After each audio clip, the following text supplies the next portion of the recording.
Okay guys, so let's have a quick conversation about sleds. You know, if you're going to venture into the wild or into the woods, whatever the case may be, on what some people have coined in their books as a campaign, you're going out trapping and hunting for the season, whatever the case may be, and you're going to be gone for an extended period of time, you're not going to be able to carry everything that you need on your back.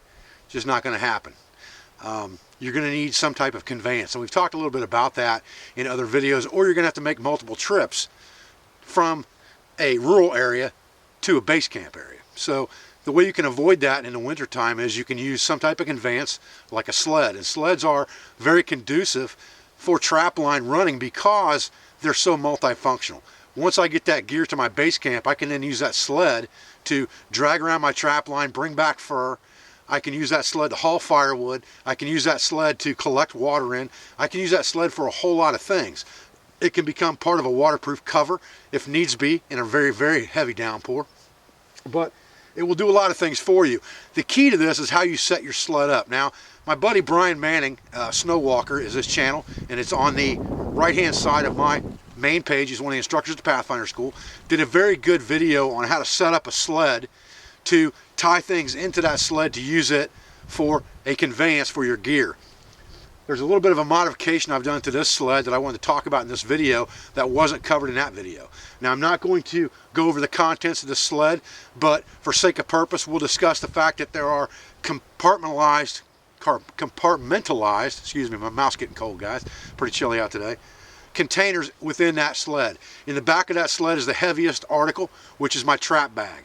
There is a Duluth canoe bag in there with about 25 traps in there. That's about the minimum I would suggest that you take out for a longer term situation to run a trap line, would be 25 steel traps. So there's 25 of those in the back. Then there's a large milk crate device that I keep all of my cooking gear, tools, and things like that in. And then in the front of that, there's a large 10x10 trail tarp, 8x8 maybe. It's either 8x8 or 10x10. It's made by the Woodsman School. My buddy Derek Farias sells those on his website. And it's at the bottom. And then on top of that is a container that has my clothing in it. Anything that I would need to stay longer term. Extra long underwear, extra wool. You know, and wool is going to be the key to that. Long-term longevity in cold weather, you're going to want wool. Any sleep system, things like that, those are all up in the front. Now, I do carry my backpack on my back, and that has my emergency gear in it. That has my 10Cs. It has a temporary shelter. It does have, you know, an MMS system, just a black bag, and the bivvy we talked about in another video on the bottom. It has an axe on the side, and that's on me all the time. And I connect this sled, which we'll talk about here in a minute, to my belt strap to pull it.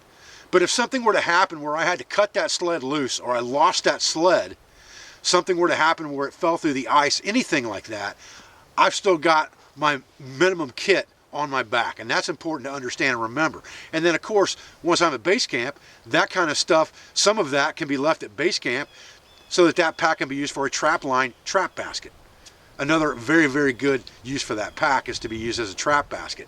We talked about that a little bit in the video that we did on that frame and pack modular system. So let's get onto the sled.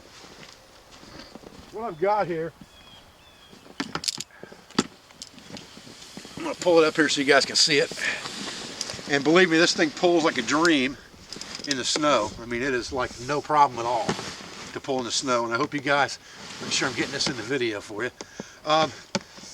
This sled is about 5 feet long, something like that, and probably 1.5 feet wide. Okay, now depending on what you call common man, this is a Viking sled. This sled is not some kid sled that's made for, you know, downhilling in cold weather on a snow day from school. This sled is actually made for this exact purpose. It's made to haul gear. It's very, very heavy ABS plastic. It was almost $100, but it's going to last forever as long as you don't tear it up. You know, if you don't run it over dry rocks and things like that continuously over miles and miles and miles, you're never going to eat through the bottom of this thing. So it's going to last you forever. I've got the strapping system tied on here, very similar or almost exact to Brian Manning's video that he showed on how to set up a sled like this. And then I have a large tarp with all my gear inside of it. The tarp is folded over to waterproof the gear, which is mostly in waterproof containers anyway, and then it is lashed down. okay? And the lashing system is just a series, almost like you're tying a shoelace. You've made loops on the side, you've laced through that, and then you tie that down, okay? So, not too much on that because you can watch this video and see exactly how to do that. What I do want to talk to you about is, I want to talk to you a little bit about the system I've got on the front of this thing. I'm going to take some of this off of here for a minute so that I can show this to you and show you how I did it. What I've done here is, at the front of this sled, where the ropes come out, I've tied knots at the front of the sled. And you can see they've tightened up a little bit over walking, so they're stretched a little bit. I need to tighten that down and change that a little bit, and that's okay. Any rope like this is going to stretch and tighten up over time as you pull it because you got heavy gear in there. But it doesn't feel like a whole lot of weight when you're dragging it across the snow, believe me. I've got 2 pieces of 3/4 inch electrical PVC that I have put on the end of these ropes after I knotted it. And then on the front of those, take these off here one at a time for you to show you. On the front of those, what I've done here is I've just taken and pushed this to the knot, and then I've tied a bowline knot, just a regular bowline knot, right here in the front, okay? And I've hooked a carabiner to it. And this is a really, really heavy duty carabiner, but because it's a piece of emergency gear that I'm carrying around, or a piece of my kit, I don't ever want anything to happen to it, so I chose really, really heavy duty ones. This is not the aluminum type. You know, this is a rescue. This is actually a CMC rescue beaner. I've got 2 of these on here, and they're heavy duty stainless steel. Now, I've tied that bowline knot on there, and I've put that carabiner through the bowline, so that now what I can do is just take that and attach it to the waist strap of my pack, and my hands are still free to hunt or whatever the case may be. If I wanted to, I could just put those in my gloves and I could pull it, let go of it when I want to. But if I want to hunt and I want my hands free, I can attach this to my waist belt of my pack or to the frame, either one, but I've got it attached to the waist belt most of the time since I've been using it, and walk around with it. Now, the advantage of having this on here, you know, a lot of people are going to say, well, why don't you just use the ropes? Why you got to have that PVC on there? The reason you want that PVC on there is because pulling a sled is no big deal when you are going uphill. The problem is when you go downhill, because when you go downhill, this thing wants to chase you, and you don't want this thing running up against you and knocking you down a hill. So these stiff poles prevent it from doing that. They won't let this thing slide any closer to you than these poles are. You can see how that stops it when I pull it toward me. It stops it dead, okay? And I've got those poles crossed, and all I do with that is I put a cross in those poles, and again, this is just for stability's sake, and all I did was took a spare piece of rope that I've got for tying down items on my sled, and I basically came up in the X and put a loop in there to tighten it down, and then basically I just lashed that X together, just like I was lashing any normal piece of gear. I went over it 2 or 3 times, and then I just half hitched it at the end, just like this,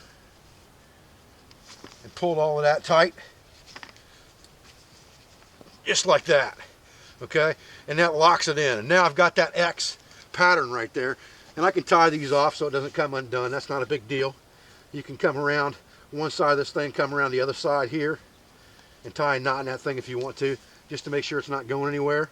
An overhand or a square knot, either one would do fine. Not a big deal. So we'll put a square knot in that.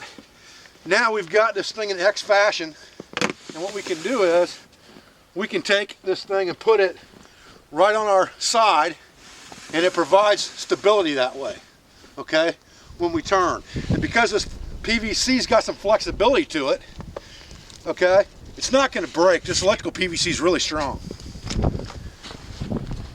It's really windy out here today, guys, so I've got a glove over my camera mic. I hope that's satisfactory for the wind control, but at any rate, so now that I've got this in my X fashion, and it's flexible, like I said, so it moves with my body. It's not uncomfortable. It's not jamming into me or jabbing me or anything like that. Now I've got control of this sled, and I can move it wherever I want to, and it makes it easy to push it backwards because I can just let that X hit and push it, and it goes backwards very easily. You can see how easy that is to control, and there's at least 60 pounds, maybe 70 pounds of gear in that sled right now, okay? So it's very easy to control this way. Of course, that PVC is going to be multifunctional. I've left the bells on the end of it to connect it together in case I need one long piece for something. I can use it for that. But I could go through the multifunctionality of that PVC all day long. I mean, you can make all kinds of stuff out of that in an emergency that you might need. Directing a water source, a noose to get something out of your trap, a noose to reach something higher up. There's just a lot of things you could do with that PVC. So that's how I set this sled up. And like I said, this is a Viking sled, and it works really, really well. We will talk about the contents of the sled in another video, and I'll kind of go through it with you, what I would take on a longer term, what you could call a campaign or trapping trip, if you were going to go out for a week or more, maybe 2, something like that. But pulling a sled like this is a very good way in the wintertime to pack more gear and have that convenience of having a lot more gear with you and not just the necessities of what I would call survival. Because I don't want to rough it when I'm out there. I want to smooth it. You know, that was Nesmic's motto. Why rough it when you can smooth it? And if you got a sled, you can definitely smooth it in the wintertime. I'm Dave Canterbury at the Pathfinder School. I appreciate you joining me for this video. I appreciate everything you do for me, for my school, for my family, for all my instructors. I'll be back with another video as soon as I can. Thanks, guys.